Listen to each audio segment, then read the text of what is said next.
ധന്യൻ കദളിക്കാട്ടിൽ മത്തായി അച്ഛന്റെ 89ാം ചരമവാർഷിക ദിനാചരണം നടന്നു. പാലാ SH പ്രൊവിൻഷ്യൽ ഹൗസ് കപ്പേളയിൽ പ്രത്യേക തിരുക്കർമ്മങ്ങൾ നടന്നു. പാലാ രൂപത അധ്യക്ഷൻ മാർ ജോസഫ് കിളറങ്ങാട്ട് തിരുനാൾ കുർബാന അർപ്പിച്ച് സന്ദേശം നൽകി. പ്രബോധനങ്ങളുടെ ഉൾക്കാഴ്ച സ്വന്തമാക്കിയ കദളിക്കാട്ടിൽ അച്ഛൻ കരുണാർദ്ര സ്നേഹത്തിന്റെ പ്രവാചകനും അജപാലന ദൗത്യം കൃത്യമായി നിർവഹിച്ച മഹത് വ്യക്തിത്വമായിരുന്നുവെന്ന് ബിഷപ്പ് പറഞ്ഞു.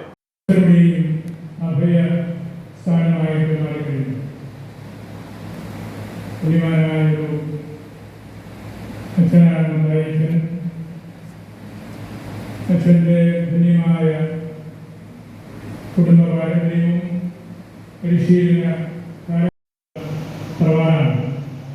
അവിടെ ജനിച്ച് വളർന്ന് ആ പൈതൃകം ജീവിതത്തിൽ കണ്ടെത്തിയപ്പോൾ അച്ഛൻ വൈദികർക്കും അൽമായർക്കും സന്യസ്തർക്കുമെല്ലാം ഒരു മാതൃകയായി മാറി. കിളംതോട്ടത്തും മണ്ണാനത്തും പരിശീലനം നേടി.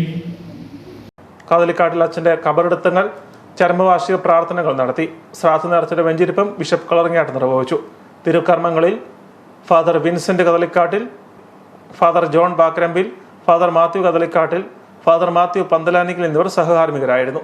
കദളിക്കാട്ടിൽ അച്ഛന്റെ ധന്യജീവിതത്തെ ആസ്പദമാക്കി SH മീഡിയ തയ്യാറാക്കിയ തിരുഹൃദയദാസൻ എന്ന ഡോക്യുമെന്ററി പ്രകാശനം ബിഷപ്പ് നിർവഹിച്ചു. തിരുകർമ്മങ്ങളിലും ശ്രാദ്ധ നേർച്ചയിലും നിരവധി ഭക്തർ പങ്കുചേർന്നു.